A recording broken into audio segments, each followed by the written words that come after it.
Wait, hold on. Get back over here. Yo, that fade right there is tough, my boy. Yeah.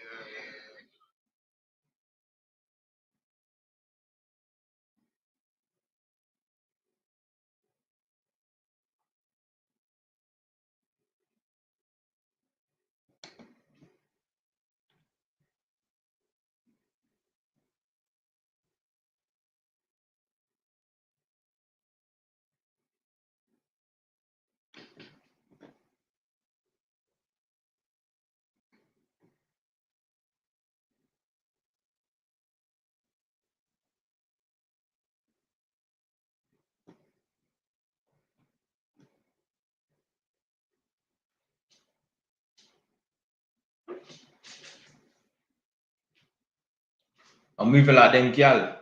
I'm not talking until my type joins. Fucking nonsense. People use social media for fucking complete garbage, you know. Right.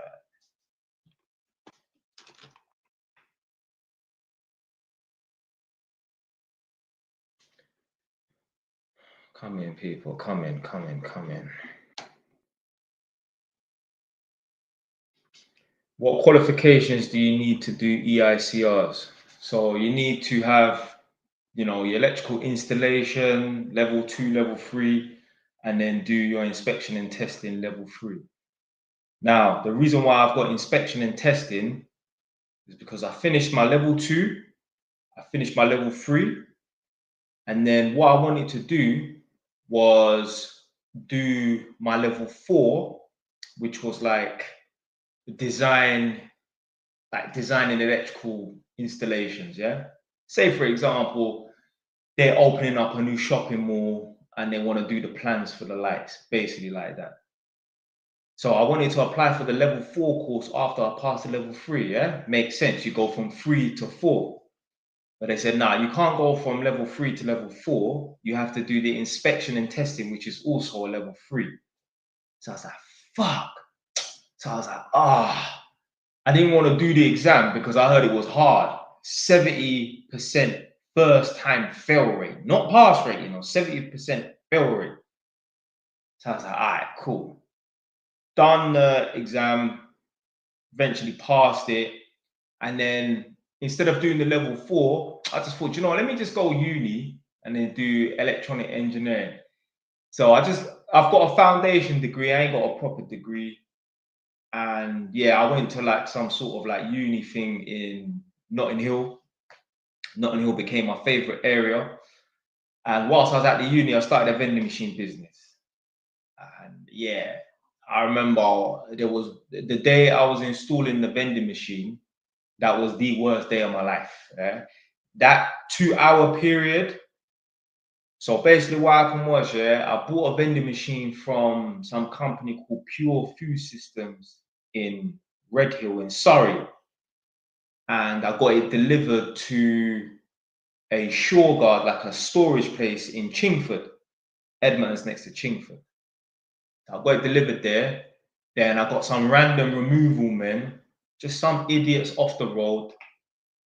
And they picked it up from the Shoreguard in Chingford and dropped it to my uni in Notting Hill. Now we're trying to get this vending machine down the stairs and it got stuck. Now this is a fire escape, yeah? We've blocked the fire escape with a vending machine. Nobody can get up and down, yeah? Now, not really thankfully, but almost luckily, yeah, like we started on the ground floor and we was going into the basement. So the stairs between the ground floor and the basement, the vending machine got stuck down. Obviously, most people will go from the ground floor upwards. Yeah, there's like first and second, maybe a third floor.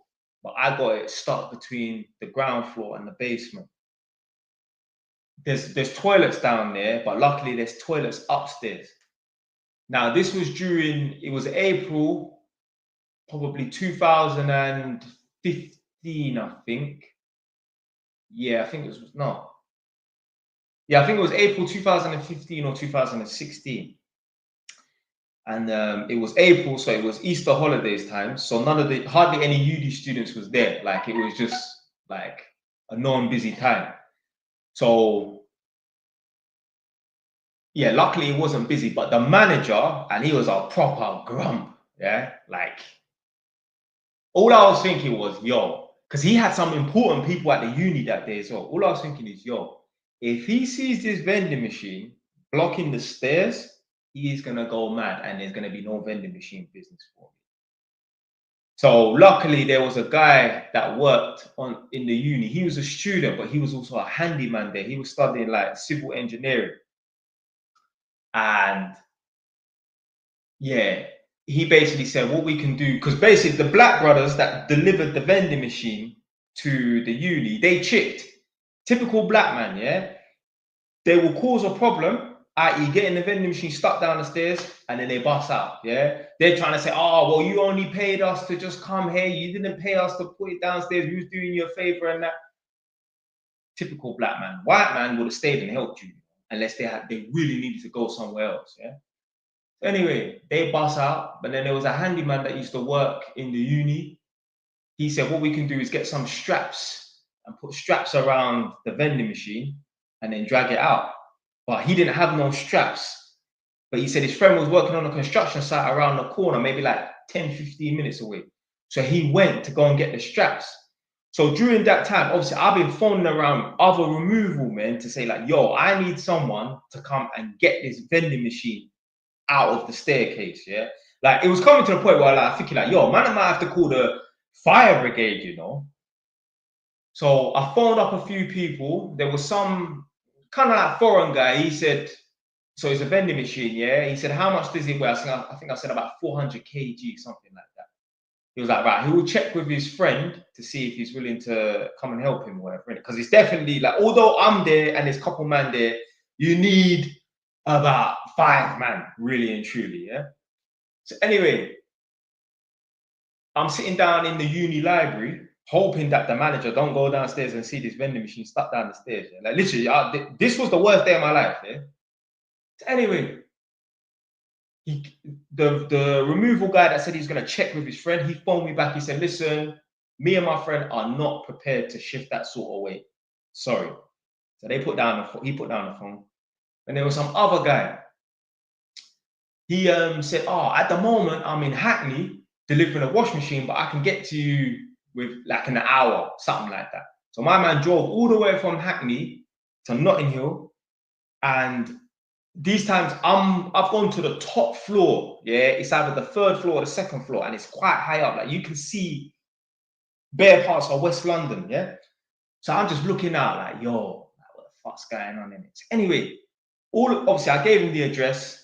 All of a sudden, yeah, this is a car park, a small car park of a uni. Yeah, all of a sudden, I see this van come driving in, like just steaming in at 20 miles an hour. Yeah, now that ain't that fast, but in a small car park, that's fast. My man comes steaming in 20 miles an hour in this car park. So I'm like, what the fuck's going on? So anyway, the handyman guy had came back at this time. So he had the straps. And remember I said he had a friend around the corner. So this guy that come racing into the uni, he's jumped out of the van and started talking to the handyman guy. So I thought, it's the handyman's friend. He just called his friend over or whatever, innit? Anyway, I've gone downstairs. The guy starts strapping up the vending machine, trying to attach it to his van and that. I'm like, respect, nice one for helping out. But I've got a guy coming, a removal guy, to come and help me move. He said, I am the removal guy.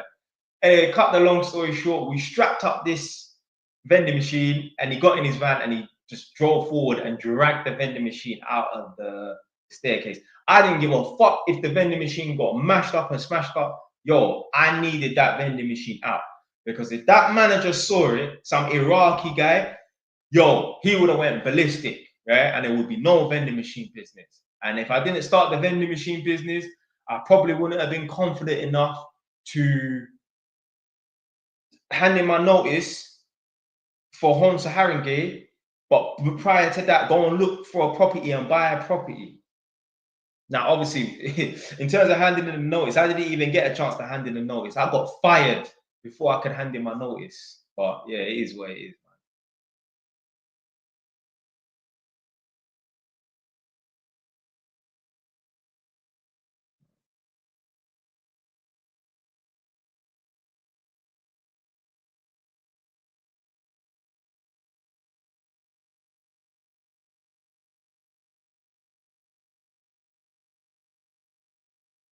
Right, you're a moderator now, Nadia, yeah? So there's someone asks, do you have a job? Yeah, man, I have a job. Obviously, I know you're trying to be funny and that, but no, I do have a job, man. I'm an electrical tester.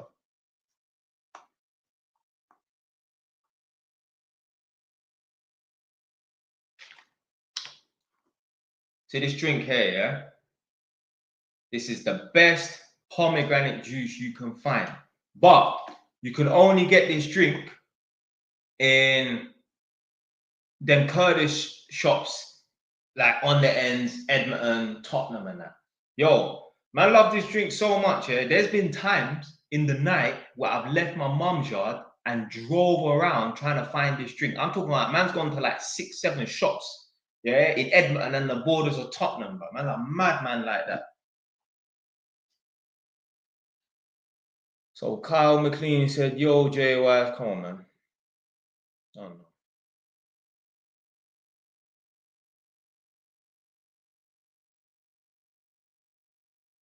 And I said, you're always online. That's why I asked. I come online once a week. But this is work. Like I say to you, lot, you will never catch me just doing a live stream lying in my bed. No way. No way. Now, one time I might do it, but ain't anytime soon. You're not just gonna catch me doing a live stream from my bed. Anyone that you see doing a live stream from their bed, they're just bored. They're bored. I'm not bored. I've got too much things to do to be bored. Boredom is deadly. Boredom will have you in the gym for 3 hours. No one who's making no serious fucking money has got time to be in the gym for 3, 4 hours. No way. unless they're making some passive income on that. But if people are grinding and in the midst of building up their empire, you're not in the gym for 3-4 hours. No way, you ain't got that sort of time. Why are you going to be in the gym for 3-4 hours when an hour of your time is worth £300? No way. No way. You ain't going to give a fuck about muscle that much. But do you know why a lot of guys go to the gym? It's a sense of fulfillment. They feel like they're achieving something by building up their bicep. Yo, why don't you build up your pockets? You see, any dumb idiot, yeah, can pick up weight and move it. But not everyone can start a business. Not everyone can buy multiple properties and become a landlord. Any old jackass can get in the gym and think they're the shit. Like, do you know what makes me laugh, yeah? Muscle, yeah, is a delusion. Like, certain men think because they put on size, now they're a bad man. Honestly, I see guys walking around now and then, yeah, and you can tell because they go to the gym, they think they're a G. I don't go to a gym, so I'm not in the gym to see people doing. But you see people around and that, and I could just tell these guys think they're bad because they got big muscles now. It's like, yo, I don't want to hear about no badness unless I can hear stories about you repping your ends back in the day. If you're a guy that walks the streets now and you think you're the guy in that, bro, you're not the guy. Unless you could tell me stories about when you was on road, when you was a youth, man, you're not bad. You're some new waste, man. Like, yeah, you're just some new plate. I don't want to see no guys in their mid-20s, 30s walking around like they're bad because they got muscles and that. Yo, you had your opportunity to be a bad boy, yeah, back in the day. Yeah, I'm not saying you should have done it, but I'm just saying don't act like you're bad when you're in your mid-20s and that, when there's no one to test you. Yeah, because only the realest guys, well, there were some fake guys on road, but only the brave-ish guys were on road when you were a youth, man, when you were a teen, because life was different.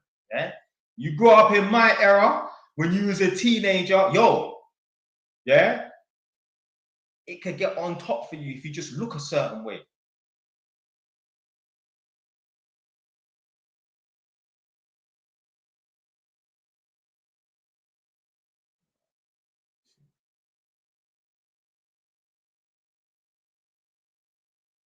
Bro, are you against going gym and getting muscles? Do you know what it is? Obviously, it may sound like that, but this is just one thing that I talk about. I talk on trading. I talk on things that I don't align with those beliefs and that.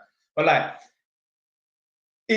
I'm telling you, certain men that go to the gym actually feel like they're achieving something. There's a video that I saw the other day, yeah, one black youth, and he was pushing 100 kg. Now, don't get it twisted. I can't push 100 kg. I respect 100 kg. Yeah, 20, so a 20 bar and 40 on each side. Yeah, I respect 100 kg. But then during this video, it's just a little 1 minute TikTok video. You know them people that ain't got no value, so they make videos in the gym. Yeah, so I want them people still. A man's talking about, yeah, only 0.1% of the world's population can push 100 kg. I'm like, raw.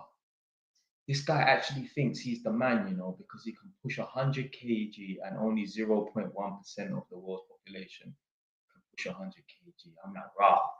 This would be the same guy going back to a bedroom in his mom's house, but he thinks he's the man. Unbelievable. Unbelievable. Anybody, if they dedicate themselves to the gym, can push 100 kg, and you think that that's an achievement. Yo, you guys have got this thing twisted. I'm telling you. Why not build your character in the real world? Forget building your character in the gym. Forget building your character in a video game, in a simulation. Why don't you build your character in the business world? I'm not saying, yeah, you shouldn't push a little weights and do it, because I exercise every other day, yeah? You should be in good shape. But to go over the top with it and that, spending 4 hours in the gym, you just let me know you ain't got nothing going on in your life, man. No way. No way.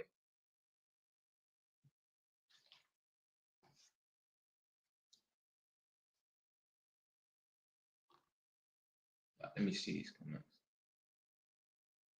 I have level 3, but can't find work for nearly 2 years. Any tips? Right. Tip 1. Go onto the NIC EIC if you're an electrician, yeah, because it just said I have level 3 but can't find any work. So assuming you're an electrician, go onto the NIC EIC website, type in your local postcode, say N9 or N1, and ring all the electricians that are registered with the NIC and offer to work for 1 month for free and see if the guy's willing to take you on as an apprentice or she, yeah? So whether that works or not, still do that. Then go on to JWise TV 3.0 on TikTok. There's a pinned video. So there's only 3 pinned videos. One is Nadia, and then one's a video where I'm talking about how to get an apprenticeship. Watch that video from beginning to end. It's like 20 minutes. Watch the whole video from beginning to end, and then send me an email at jwisetv@outlook.com. So jwisetv@outlook.com, and I'll send you a list of agencies. Phone all of those agencies, ring all of them, it's from A to Z. Ring all of them and get registered. Now, some of the numbers are not going to work because, you know, some of the recruitment agents maybe just stop operating in that. But there's like over 100 numbers, yeah? Just phone all of them and get registered. So, tip 1, phone up the NIC EIC. If you're a plumber, phone up local plumbers in your area and ask if you can work for free, hoping that you can prove yourself so that you can get an apprenticeship with this individual, yeah? Tip 2, go on to JWise TV 3.0 on TikTok. There's a pinned video where I talk about how to get an apprenticeship. Now, obviously, I'm using the example as electrician, but plumbers, gas engineer, apprentice, anyone who's a tradesperson can use that as a guideline. And even with the agencies as well, they don't just recruit for electricians, they recruit for everything and anything. So yeah, go and do that. If you kind of missed a little bit of what I said, when this live stream's over, go on to YouTube, because I record this on YouTube at the moment. Go onto YouTube and then find the most recent live, which is this one, and then go to the, I'll say the 18-minute mark, and then start watching it from there. Because obviously you can't rewind the live here, but you can rewind the live on YouTube.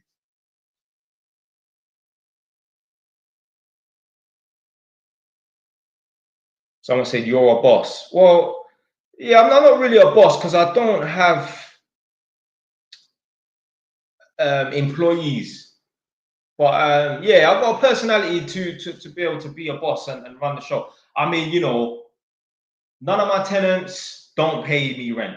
And, you know, when people come for the viewing, I let them know, if you fail to pay the rent, I'll serve you a notice and you have to leave. Yeah, I don't give a shit. I don't care. So this K1 person and this Augustus person, I reckon they're the same individual, because yeah, they literally left the same comment. But yeah, they say, oh, are all of your properties HMOs? Well, one of them I've rented. So one of them, I've taken the property and rented it to one of my tenants that was in another flat. So I had a tenant in a flat, took the tenant out of the flat, and I'm renting the whole house to him. Obviously, at some point, you got to put a little bit of trust into your tenants and that. So we'll see. We'll see if he fucks about. There will be a video coming soon, if he does, about the next most recent tenant that I had to evict. Fuck Section 21. Yeah? Tell me nothing about Section 21. If I'm the landlord, as long, obviously, you got to be somewhat reasonable. But if I feel like evicting a tenant, I'll give them 30 days and they're gone. I don't give a shit. The hell, man? I'm not having this fucking stupid government tell me how to run my properties, blood. Yeah? When I'm a better landlord than they ever would be. Because if you ask my tenants, what is Jay like as a landlord? If you have a situation, what is he going to do about it? Jay is coming down. Yeah? There's no, oh, yeah, Jay, the boiler's not working. And I say to them, yeah, okay, cool. I'll send someone around in 3 days. No. I mean, I'll start making phone calls that day. I can't guarantee I'm going to get someone there that day, but within the next day, someone will be there. Someone will be there. And I will at least attend the property just to see, just to give them that little bit of reassurance.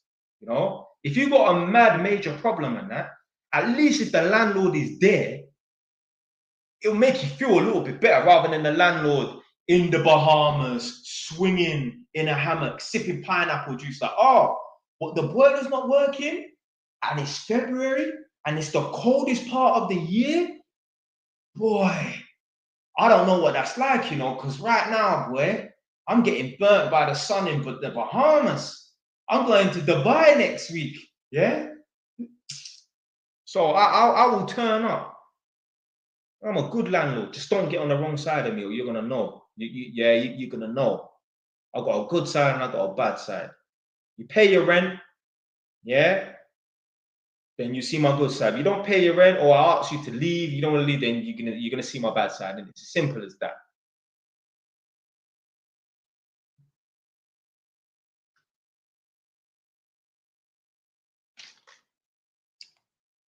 If you can't get a job in sales. Anyone can get a job.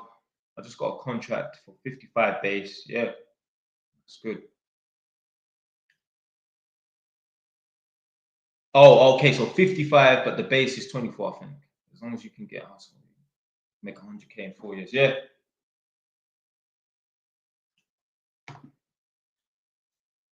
Right.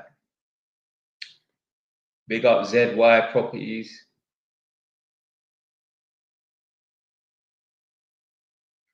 Passive income is the way to go, J-Wise. I mean, yeah, man. You're not gonna get rich having to trade time for money. You're not gonna get rich doing a 9 to 5. No way. No way. The only way you're gonna get rich is by having multiple streams of income, and you know you don't have to trade your time for that income. And that's the thing. When you've got multiple streams of income, more than likely some of them they're going to be passive anyway. Because how can you be in 4 places at once? It's impossible. Oh, you said no. The base is 55. Oh, okay. 24 is the bonus. Yeah, yeah, that's good, man. Can you scroll up and read, Jay? Right, let's see. Use a 442. Jay, I've only got 18K in the bank at 30. I feel so behind. I mean, that ain't that bad. But obviously, do you know what? If you've only got 18K in the bank and you got no assets, then yeah, that's a bit shit. But like, let's say I had 18K in the bank. I wouldn't listen. If I had 5 grand in the bank, I wouldn't give a shit. Do you know why? Because I've got 6 properties. I would rather have 5 grand in the bank and have 6 properties rather than be sitting on 200 grand. So let's say, for example, yeah, if I sold all of my properties, I would get 200 grand in cash, yeah, because my property portfolio is $1 million, but I'm 800 grand in debt, so I'll get back 200 grand in cash, plus some for the stamp duties that I've paid as well in the past, yeah. So yeah, it'll be 200 and something, yeah. So let's say it's 220 I would get back, yeah. Someone could say to me, we'll give you 300 grand in cash and take your properties off you. I say, no.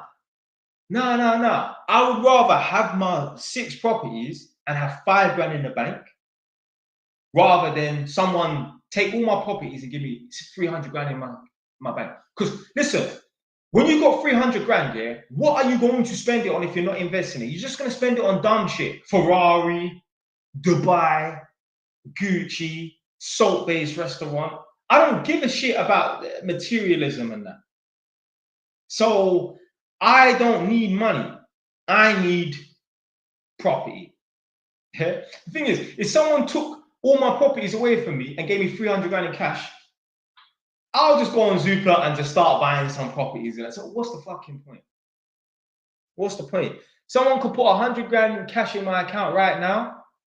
What's going on a property? That's it. Cash equals property.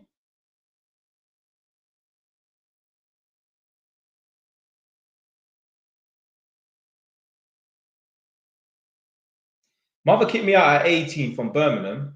I'm 19 and about to get my apartment in Kensington. Boy, that ain't such a bad thing then. I mean, I would love to be able to live in Kensington. Hopefully the Labour government, you know, increase the discount for the right to buy in the future and you can buy that flat.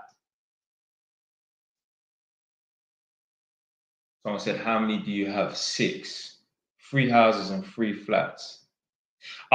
So the title of this video is Watch and Observe Your Parents. So this is something you can do for free. You don't have to pay £60 for a mentoring session. You don't have to pay £5 for a Patreon subscription. You don't even have to pay £2 to join the YouTube fan club of JWise. Yeah? I'm saying, because I released a video about this earlier on YouTube and then some short clips of it on TikTok.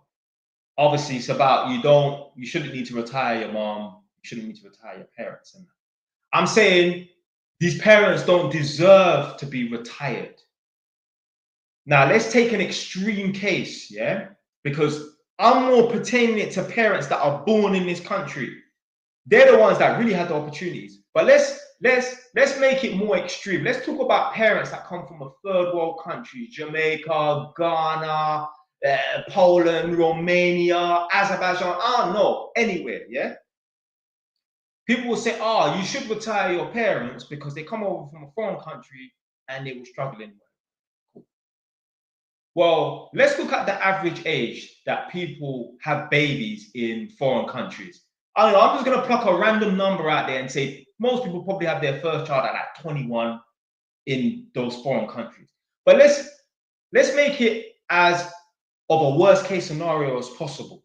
Let's say they had you at 35 years old. Yeah, so they came over to this country and had you at 35 years old. That's still relatively young, you know.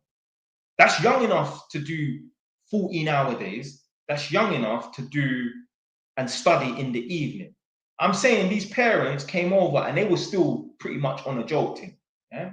They came and got a bit too comfortable in England. I want you to look at your parents observe your parents over the last 10 years and ask yourself, what was they doing between 6 and 9 p.m.? You're talking about they were struggling that they came over here.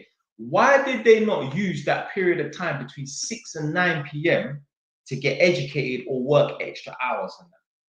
Most parents didn't do it because they're fucking lazy. Therefore, it's not your job to retire your mom. It's not your job to retire your dad.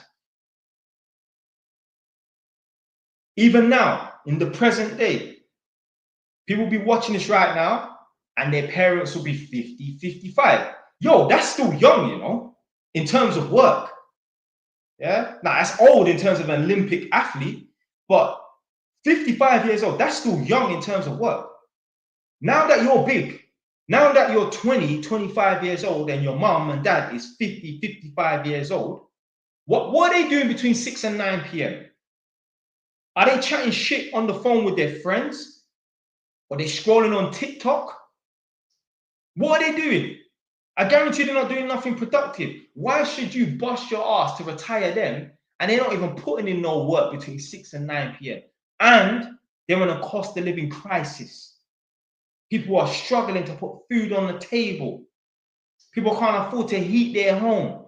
No one would dare turn on their heating in the summer. I turn on my heating in the summer. But yet still, they want to sit down between 6 and 9 p.m.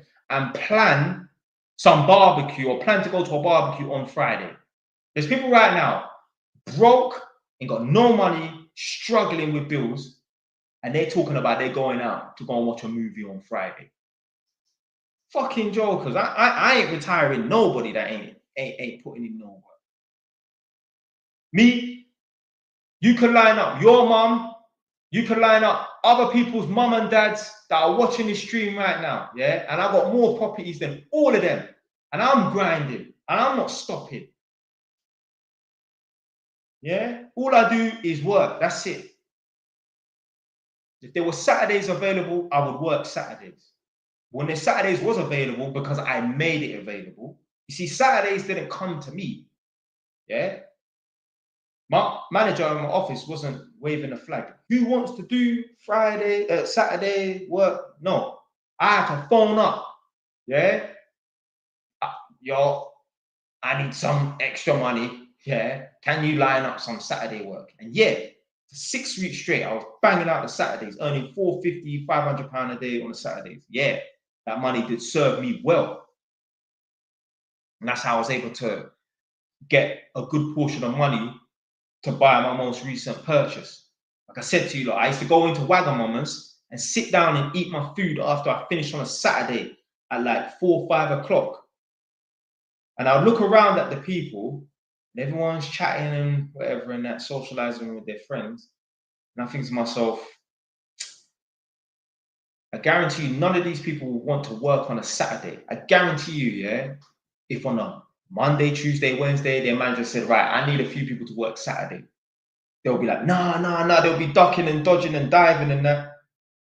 But then in years to come, they'll be scratching their head when they meet someone like me that says they have 6 properties. They'll be like, oh, wonder how. Remember, not too long ago, I told some tenants I've got 5 properties because at the time I didn't complete on my 6th property. Yeah, told the tenant I had 5 properties. She was like, "You what?" She was like, "Hey, John, these are old people. They're like 60 years old. John." The man of the house came in the room. She was like, "Hey, this young man's got 5 properties." He was like, "Fair play to you." Yeah, fair fucking play. Yeah, you damn right, fair play. Yeah, but fair play. You damn right, fair play. Yep. And then you know what? Yeah, after I leave, I hope they sit down and reflect and think to themselves, do you know what? Yeah? How the hell have the 2 of us been on planet Earth for a combined total of 120 years? You know, we're English nationals. You know, I don't want to get into color and that, but how the hell, yeah, did this young black boy, yeah, in terms of compared to their age, I'm a boy compared to them, who has a combined total age of a quarter of their combined total age, because their combined total age is 120. My combined total age is 30, yeah, 32. How the hell has he been able to amass 5 properties and we ain't got jack shit? We're living in a council house. We're living in a 1-bed house. They literally live in a 1-bed house. They got these 1-bed houses in Northampton. Stupid. They built brand new 1-bed houses. Yo, they need to start building flats. Yeah, that's another topic in that. Dumb. People are dumb, man. I'm starting to go back to the same people's houses that I went to 4 years ago. No improvement. They're still in the same position I left them in. I've been to certain people's houses in 2021, 2025. I returned and they're still in the same position. In that time, I bought 4 or 5 properties.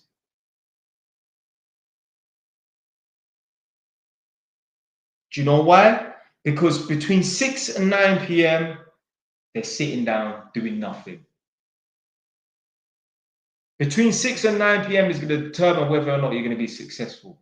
Yeah, because like I said, working a 9 to 5 is not going to really make you successful. It's when you do overtime. That's why I rate them Eastern European man. Them man, they will work. I've got a tenant who's 60 plus years old. This guy still working. Yeah, them Eastern European man will come over at 55, 60 years old, ready to work. Them man, they're salivating at the mouth. Yeah, ready to work. I used to do them reaction videos to the Romanians are coming. Old man will be coming over from Romania, 55, 60 years old, ready to work, you know. He's moving like he's 21. This is the hunger, yeah? Because like you lot have heard me say before in the past, Eastern Europe is like white man's Africa, yeah?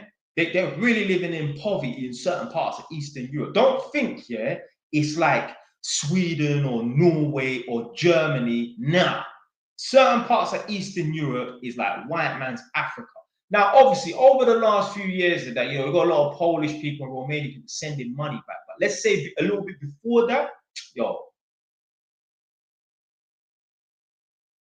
yeah, them man are living, yeah, real poverty and that. But anyway, in that video, the Romanians coming, the man are coming over, ready to work.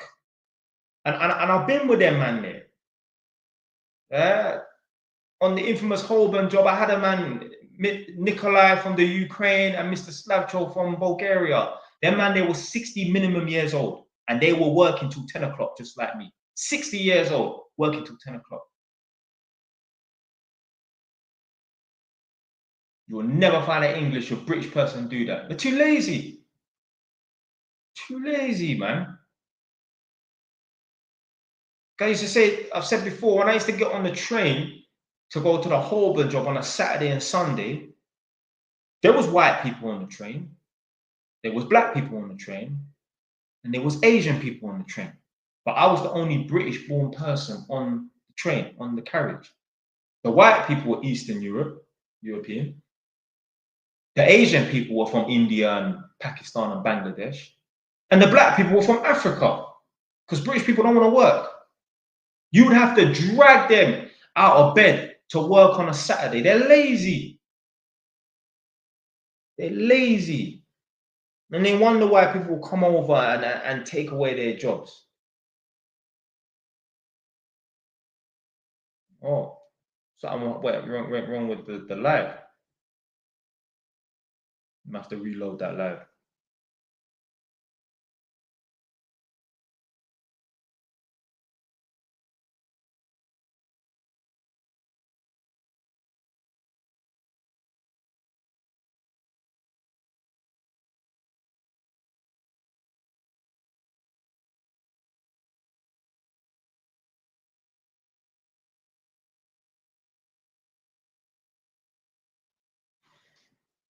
Something went wrong. They blocked the live for some reason,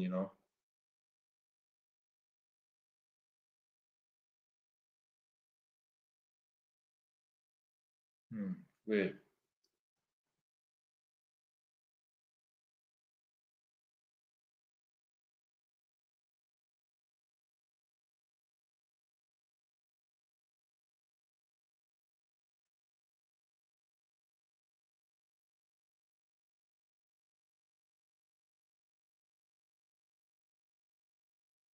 But see, this is the best thing about having multiple accounts.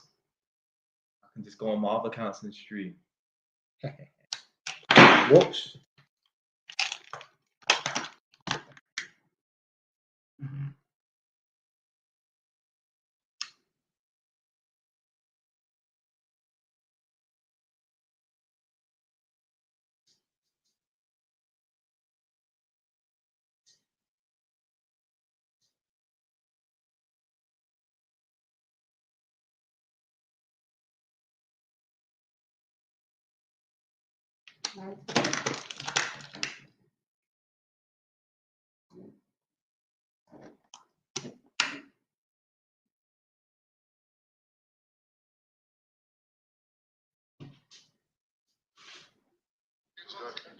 Apparently got banned for hate speech. Fucking bullshit.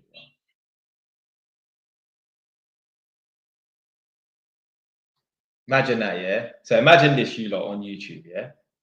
So obviously I'm filming, I'm streaming on YouTube here, yeah? I've got two phones, yeah? So I've got two phones. One of the phones is streaming to JY's TV, the regular one, and the other one is streaming to JY's TV 2.0. Now, TikTok blocked both of them because they're saying it's some hate speech, yeah? It's not hate speech, but anyway, TikTok blocked both of them. Cool. But because I got so many accounts, I said, all right then, pussy, yeah? Okay, cool. what I did was I just opened up JY's TV 3.0, started streaming, and JY's TV 4.0 started streaming. See, this is the benefit of having multiple accounts. They can't stop me, blood. Yeah? Can't stop me. This is the whole reason why I created multiple accounts for nonsense like this. The whole reason why I even created an additional account initially is because I made that video. Stupid mum stupid mum got her son. Yeah. What happened was, obviously, I released that. I made that video on YouTube. Stupid mum calls his son's murder. Yeah. And yeah, that was on YouTube. But I took that video from YouTube and uploaded it on TikTok. Bare people started seeing it, like the family of the youth and friends of the youth that died started seeing it. So they must have sent it to the mum. Bare people were just leaving mad hateful comments, you know, you can understand it, yeah. The mum was leaving comments. Everyone disliked the video and that. She was probably sending it to a stupid broke people WhatsApp groups to say, everyone, can you dislike the video and report the video so you can get blocked and that. So the video did get blocked, but then I appealed it and it got restored. And I thought, nah, I'm not having this. I'm not going to build up no TikTok account and then have it get taken away because someone is upset with the truth. So what I did was I made JY's TV 2.0. Next thing you know, I got 3.0, 4.0, clips and reacts. So I've got 6 accounts. I'm not playing around. You can't stop me, blood. Yeah? Not playing around one bit. To go try and find someone else to block and bully up.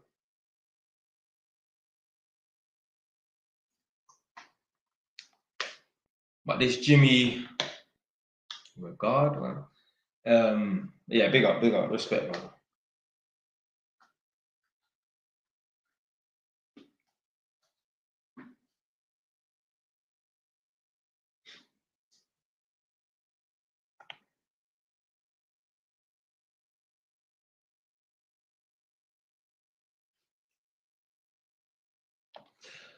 So this Noah person said, I've got my chemistry A-level exam.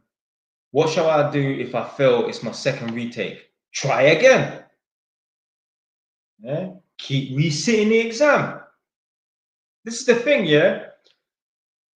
You shouldn't necessarily be revising until you know it. You should be revising until you can't forget it. You understand? Yeah?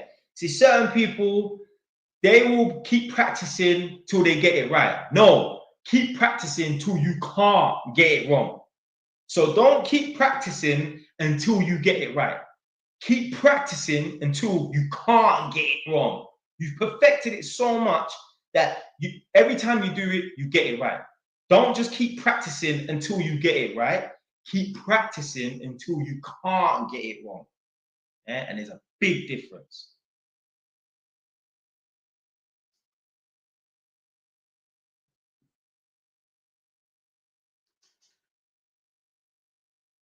Nah, man. But that's the thing. Why you listen? You're talking about you failed your chemistry exam. Why you on my live watching me? I know I say you should just be listening and that. Yo, you should be so locked in. You can't even hear nothing. You can't hear nothing but the words on the page.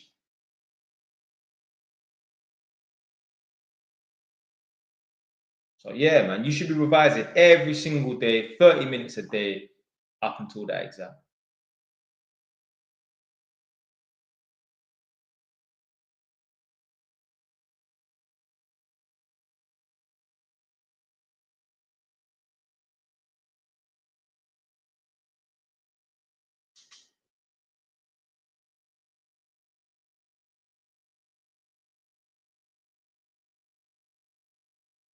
Can't believe they blocked both of my lives though, man. Fuckers.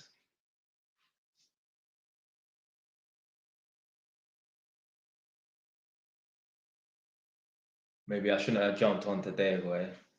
Because I don't usually come on Mondays and that. The time I do come on a Monday, then they block. How are they gonna block both lives on my TikTok?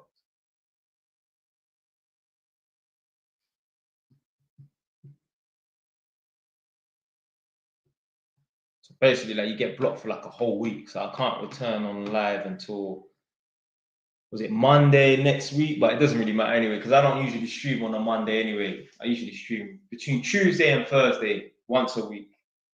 So one day out of the week, Tuesday and Thursday. And like I said, this is work. This is why I'm sitting at a table. Nobody is doing work from their bed. When there's some big plans to take over the universe, formulated and executed from a man's bed, you think fucking Putin, who's trying to conquer the world, is doing it from his bed? Nah, he's sitting at a fucking desk. Big up Young Django. I see you in the comment section. Yo, J-Wise, how much peas do you think I should have saved up to get my first investment property? What you should do really is, just buy like a residential property and just take it from there. So what you should do, is put down 10% of the value of the property. Let's say the value of the property is 200 grand. You need to put down 10% or 5%. So 10% of 200 grand is 20 grand, or 5% of 200 grand is 10 grand.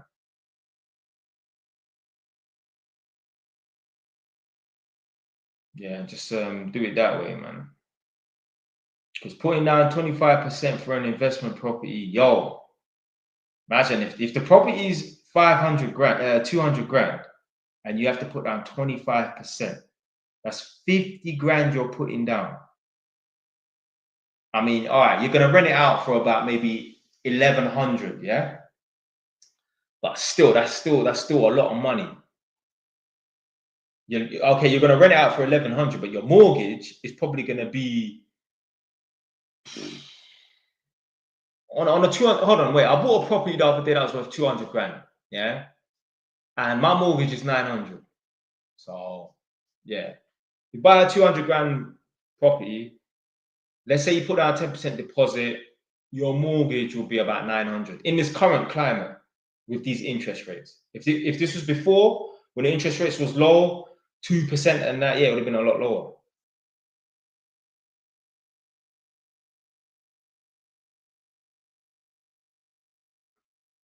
But at the moment, it is what it is, man. With these interest rates, man, they're mad sky high. But I'm still saying, like, yo, you should still buy a property even though the interest rates are high. Because forget all of this. Oh, I'm gonna wait for the interest rates to drop in 2 years, then buy a property. What, bro? If you buy a property today, then you get to take advantage of the 2-year capital growth. Yeah. Imagine a property goes up in value 10 grand a year. If you try to be a smart ass, cheap ass and try and save that, save money on not having to, be subjected to the current interest rate, you're gonna wait 2.5 years to buy a property. If a property is worth 200 grand today, in 2 years it's gonna be worth 220. So now you have to save up a little bit more. Now you've not been able to gain 20 grand. That's why, I've bought so many properties in such a short space of time, because I'm not gonna buy one property every 5 years. Yo, I'm not gonna live until I'm 300 years old. So I need to buy as much properties as soon as possible in a short space of time.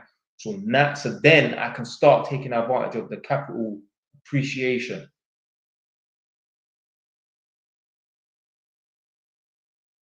This is the game I'm playing. Imagine, in 20 years' time, I've got 3 houses and 3 flats as of today. Imagine in 20 years' time, my 3 houses, each of them should be worth 500 grand. And then my 3 houses, each of them, when I say 500 grand, I mean 500 grand a piece. And then my 3 flats, I'd say they'll be worth a healthy 350 each in 20 years. So 500, that's 1.5 mil, 1.5 mil. And then 350 and 350, that's 700, plus another 350, that's basically 1 mil. So my property portfolio will be worth like 2.5 mil, 2.5 mil in 20 years. Should be. All because I started investing early. That's it. Didn't need to go on no property course. I'm not saying, look, if you want to do a property course, then do it. Yeah, just don't be paying no mad money. If a man's talking about, yeah, pay 10 grand to do a property course, you don't need no fucking 10 grand to start on a property course. That 10 grand there is your deposit for a property. I got 6 properties. I ain't got no damn property course. But you know why? So like basically, people have been trying to get onto Samuel Leeds. I like Samuel Leeds. I never met him, but I like Samuel Leeds. People have been trying to get onto Samuel Leeds because apparently he charged somebody or someone paid 14K for his courses, and I think they put themselves on a first class ticket to heaven. If you understand what that means, yeah. That person there is a goddamn fool, and I don't feel no sympathy for that individual, yeah. The reason, and obviously that's at that level, yeah, where the person put themselves on a first class ticket to heaven. But even the normal people that had paid 10 grand, 14 grand for these courses and that, they're stupid and they're lazy.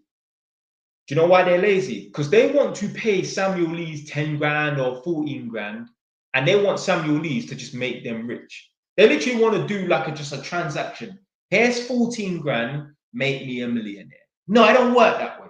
You're lazy. That's why you paid that 14 grand, because you just want someone to give you a step-by-step guide on how to become a property millionaire. No, I don't work that way, you lazy bum.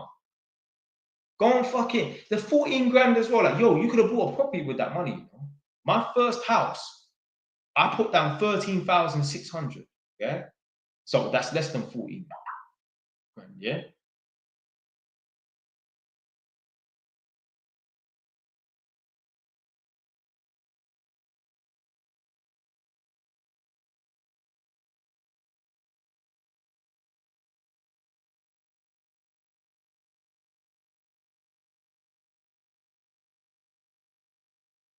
So yeah, you can put what do you call it? Yeah, with that 14 grand, they could have bought a property. Just being lazy.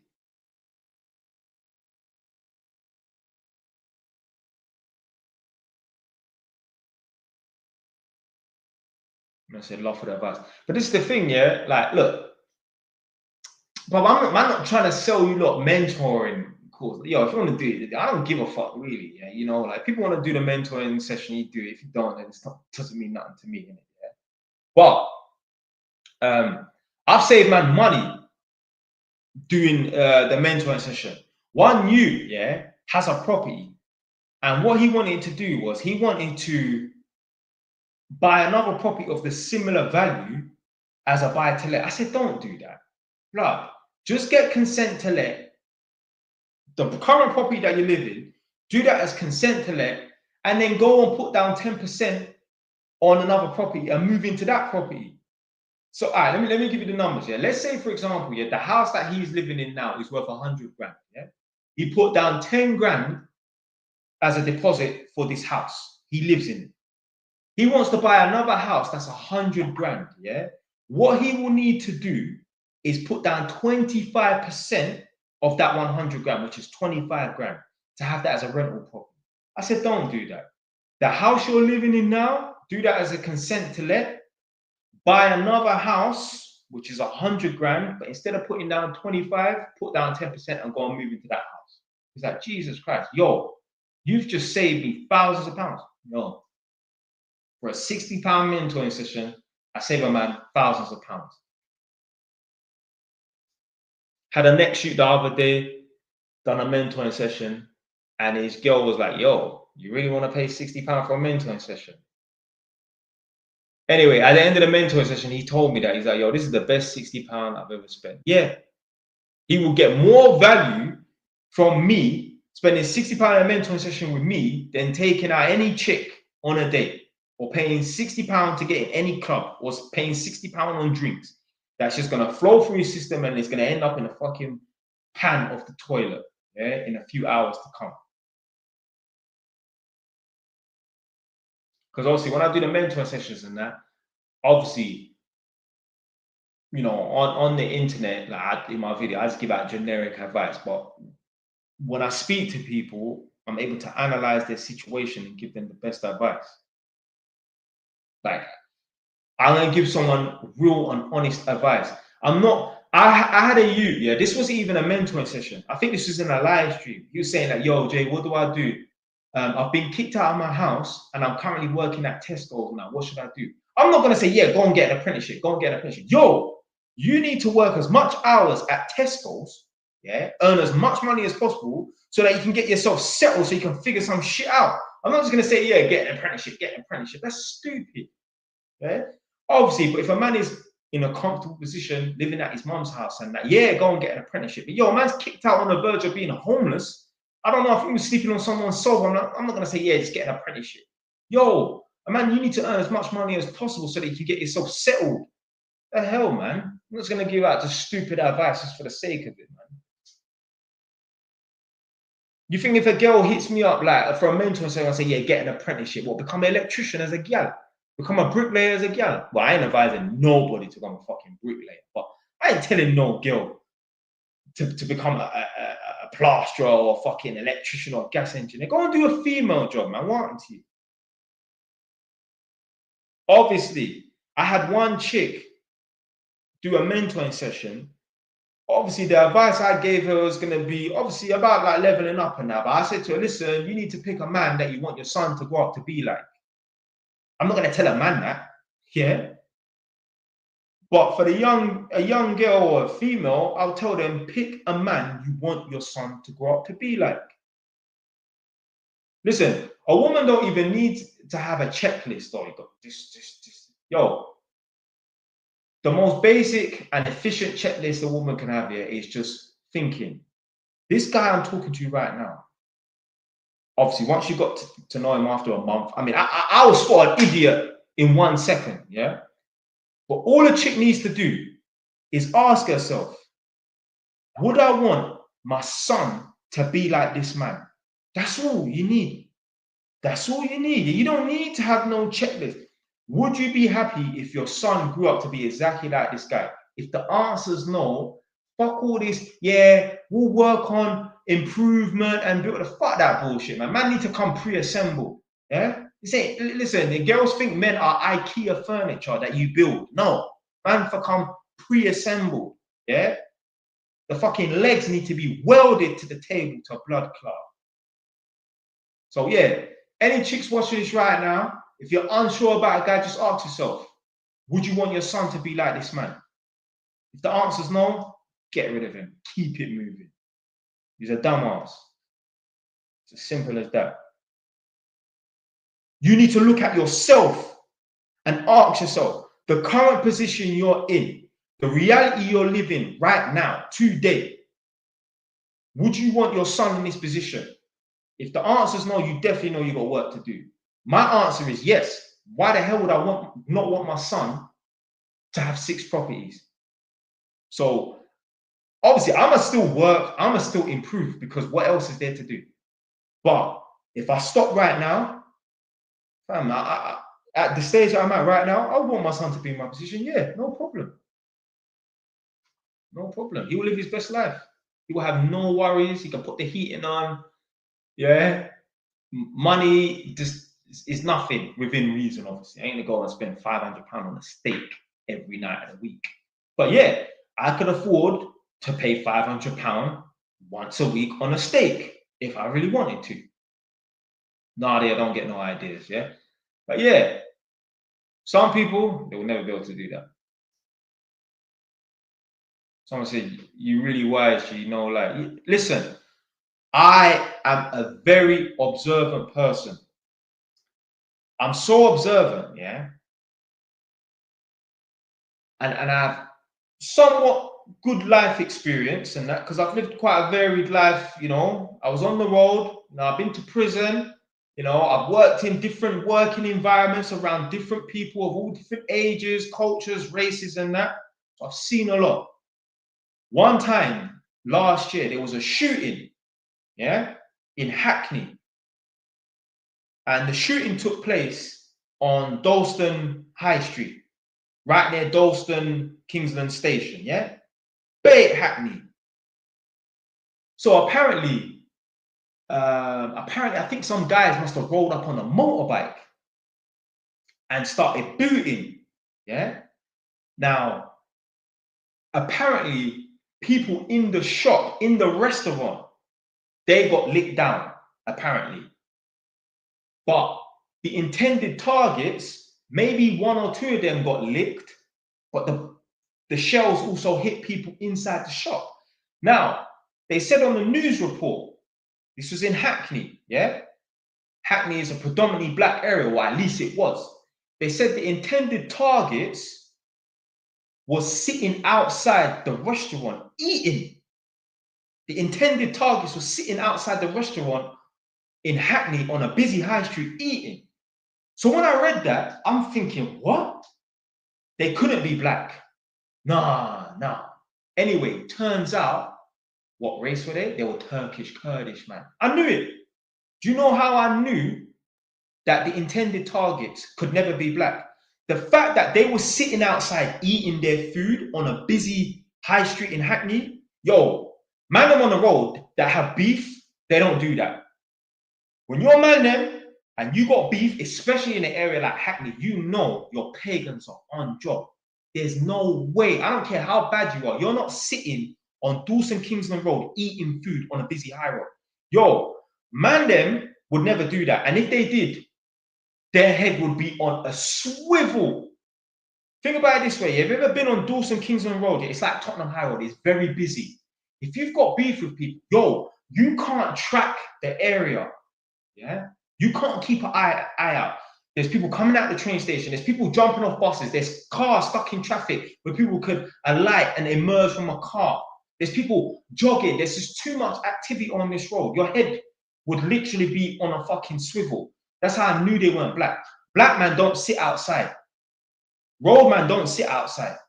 I was riding my bike through Tottenham, as I always do anytime I go down to Edmonton. I ride my bike through Tottenham because Tottenham is Edmonton. Edmonton is Tottenham to me. It's the same.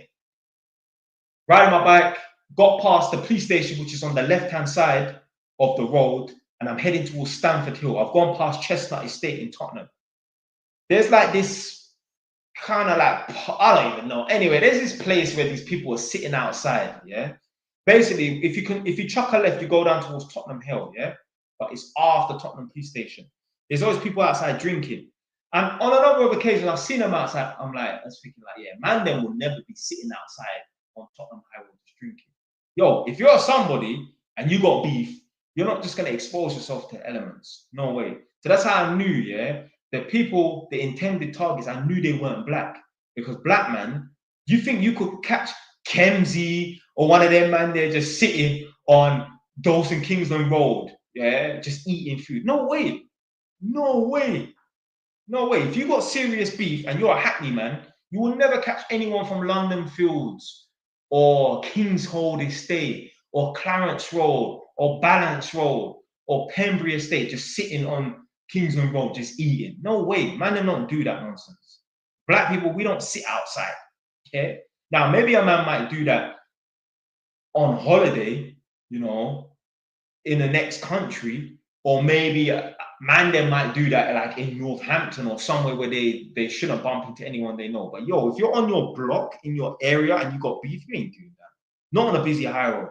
I mean, man, them can do that on Bouncers Road because you can see man coming from a distance and that you can't keep track of the local environment in Hackney on Dalston Road. It's just too busy.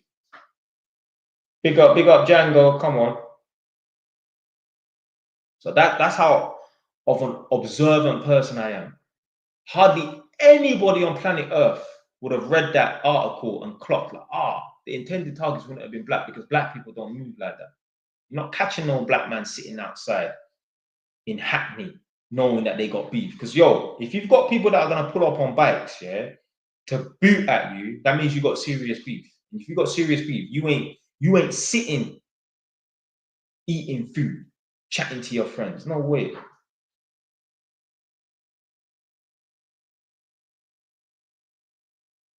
I'm going to be going in 5 minutes anyway. Leave your last comments.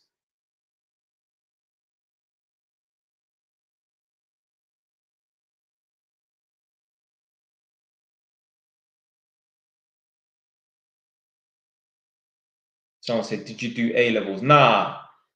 So the reason why I became an electrician is because I think it was probably towards the end of year 11. My mom said, what do you want to do with yourself once you finish secondary school?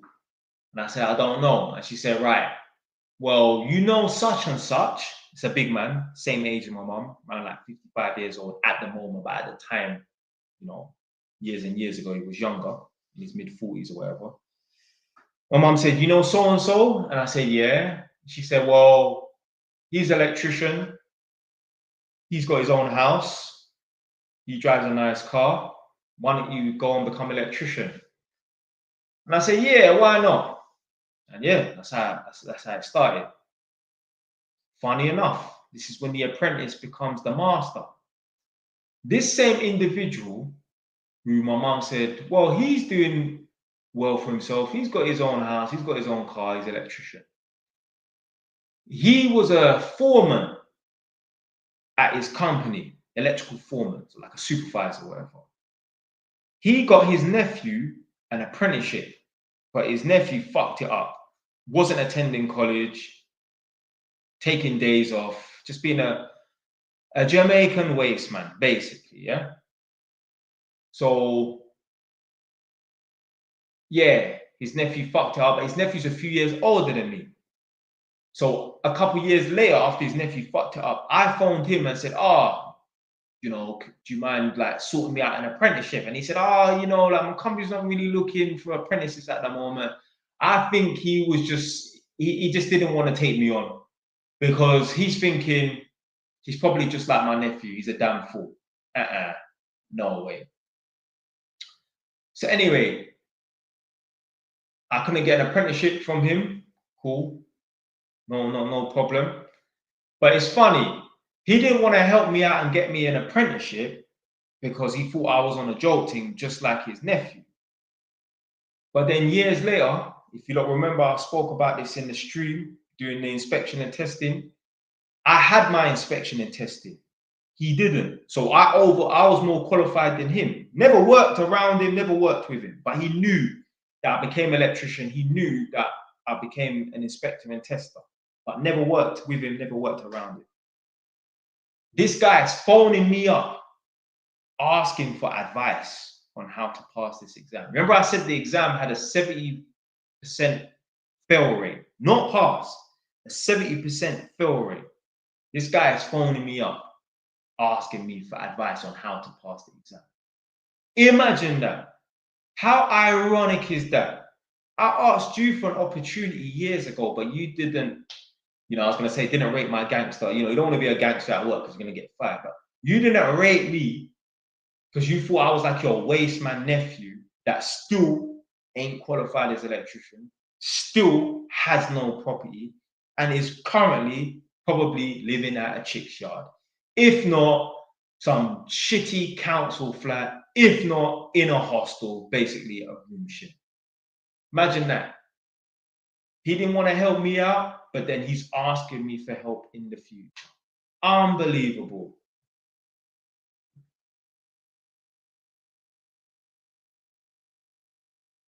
So this guy said, what part of London do you think is more hype?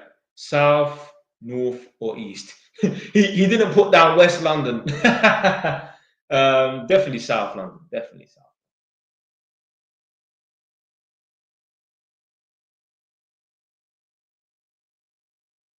Someone said, how's your new Astra? Yeah, man, it's good, man. It's good. So Django asked, at what point would you feel comfortable living a bit lavishly? Rolex, high-end Mercedes and such. I mean, I will never get a Rolex. I'm not interested in watches. Obviously, I've got a few watches, but they're cheap. They cost £250, £300. They're cheap. Man still got the Fossil watch, you know. Yeah? That's what man's on. Fossil watches and that. So I'll never get no Rolex watch. I just not interested in no timepiece, no bust down, no kettle, no iron, no pots and pans, none of this nonsense. But yeah, I will obviously get like a nice car and that, like, you know, probably a Ferrari or McLaren or something like that. So stay tuned.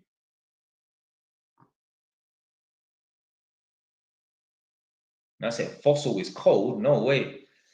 Trust me, there's some people, they're such slaves to brand, they're such slaves to brands that like a man will look down on me because I've got a Fossil watch. And you think I give a fuck if one of my friends has a Fossil watch? Bro. I really don't care if one of my friends gets a Rolex watch. I just don't care. I know a man used to sit in his house wearing his Rolex watch. Sitting in his council house wearing his Rolex watch. Let me just add that. Bam, you need to start sitting down in a property that you own. See, because it's easier to buy a Rolex watch than get approved for a mortgage. Trust me, it's very difficult to get approved for a mortgage. Yeah, like, I mean, it's not difficult for me, but for the average person, it's difficult because the average person don't have good credit. Jay Wise, how come you don't do Airbnb? I will be doing Airbnb soon. I'm prepping one of my properties for Airbnb as we speak. Well, not right now, obviously, I'm on a live stream, but yeah, I'm in the process. I was just about to order about almost £1,000 worth of IKEA furniture, just like chest of drawers and cupboard, little chest of drawers and that. But yeah, the IKEA website is down at the moment, not working properly. So this Evelina person, Evelina, Paula, whatever, said, "Do you keep up with the Joneses?" No, I'm not a sheep. I don't care. I'm not running around trying to keep up with people. What for? So you're gonna run around, yeah, and bust your ass in the wrong way to keep up with people, to impress people, to try and fit in with people who are still gonna talk shit about you behind your back, or who are gonna hate on you for getting to the same level as them. The whole world, yeah, is just full of sheep. Everyone's got a sheep mentality. Bah! Yeah? Just following the crowd and that. Why do you think so many people want to go to Bali and Dubai? I guarantee you, yeah, if Jamaica became popular again, yeah, everyone want to go yard. Everyone want to go Jamaica. Do you remember before, back in the day, everyone, like in the 90s, everyone wanted to go to Las Vegas and that. I guarantee you, if Las Vegas became popular again as it was back in the 90s and that, everyone would be jet setting over to Las Vegas.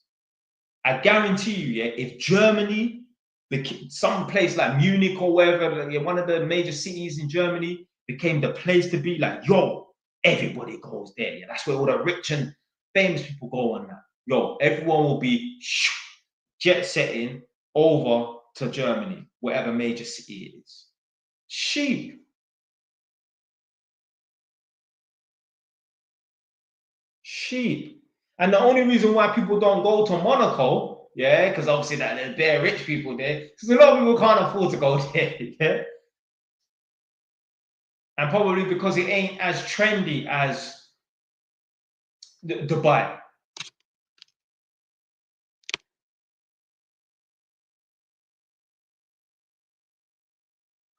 Rank north, east, south, west on who's on baddest to most Seville. Right, okay, that's a good one. All right. So the hardest ends, yeah. So from least to the most on job, yeah. So the least on job out of London is West London, 110%. West London is the least on most on job, yeah. So the least on job is West London. The next least on job is North London. I will struggle between East and Northwest because them Northwest man are bad. Trust me, yeah. East and Northwest, I mean, I'd say it's probably Northwest, then it's East. Then it's probably, who's more on job, Southeast or Southwest? Oh, that's a bit like, let me think about this. Who's more on job, Southeast or Southwest? See, South, I mean, I kind of want to go with Southwest, but Southeast, they got Peckham, they got New Cross, which is the ghetto, they got Deptford. Who's Southwest? They got Brixton, they got Camberwell, they got Stockwell, they got Clapham Junction. Who else have they got? Like, obviously, every area in South has got man there, but like the top. I don't know. It's hard between. I don't know who's more on job, Southwest or Southeast. Yeah, that's a difficult one. Obviously, like Greenwich and that, they got Thamesmead, they got Woolwich. Yeah, they got Woolwich. Yeah, oh, it's a difficult one and that. But yeah, South is the hardest. Yeah, Streatham. Someone put down Streatham. Yeah, South is the hardest. Yeah, they got Streatham. Yeah, Streatham.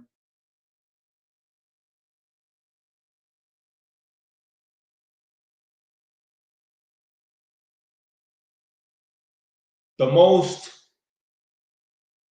So in terms of like nations of GMs, the most on-job GMs that I would say, in my personal opinion,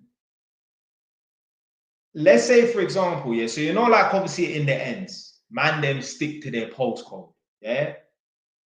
Their gang is their team. In a gang, you will have man from Congo, Somalia, Jamaica, wherever, yeah? If gangs didn't work that way in London, if they worked this way, if they worked in the sense of you stick to your nation, so if all the Jamaicans stuck together, all the Ghanaians stuck together, all the Nigerians stuck together, yeah? The hardest nation in London, hands down, maybe not right now, because I don't know what them men are on. But in my day, between 09 to 011, the hardest GMs, hands down, yeah? If a war broke out, yeah, and everyone had to stick to their nation, yeah, that was your team, yeah. You can only ride with Jamaicans if you're a Jamaican. You can only ride with Malis if you're Somalian. Yeah? I would not fear no Ghanaians, definitely not. Yeah. Nigerians, I'd say Nigerians on the same level as Jamaicans. Yeah. The Malis are on this. Yeah. But the most on-job nation has to be the Congolese and the Angolans, hands down, for my generation anyway. I don't know about now. For my generation, because I'll put Congolese and Angolan together, yeah, because they both speak Lingala. And the only reason why they're two separate countries is because man that looked like this decided to draw a line in between.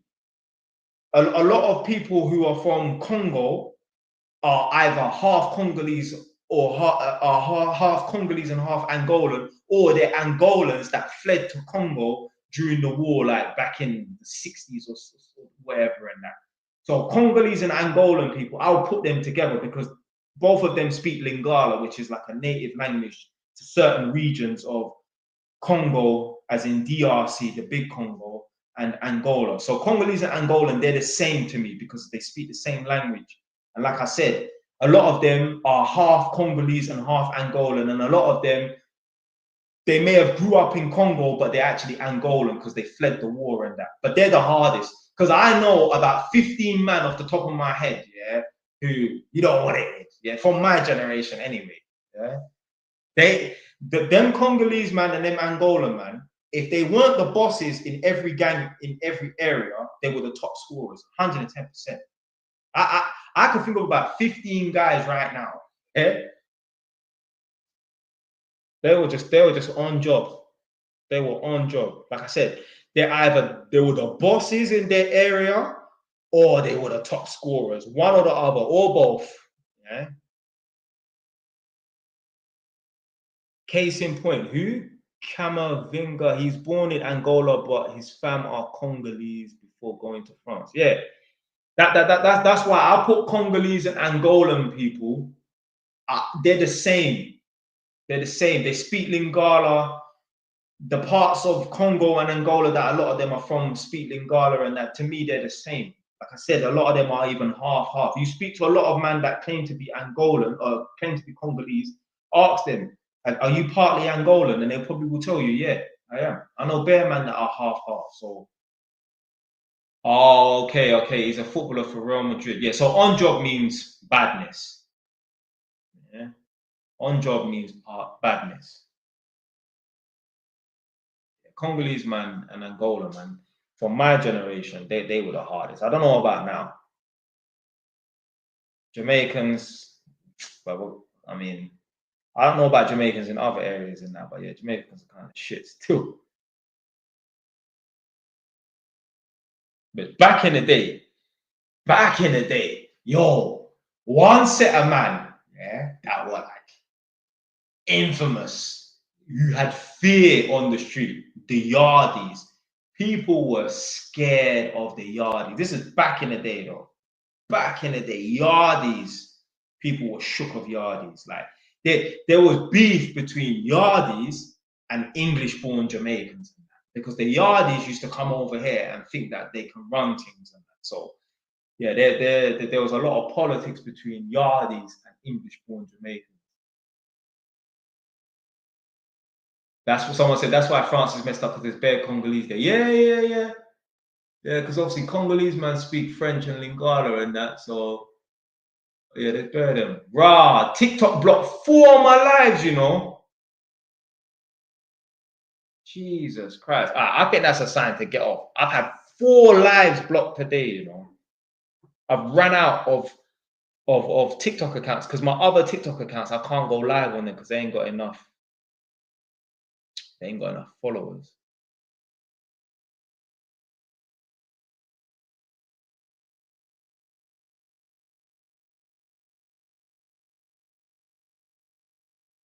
Anyway, you man, I'm out. See you lot next week. Stay wise.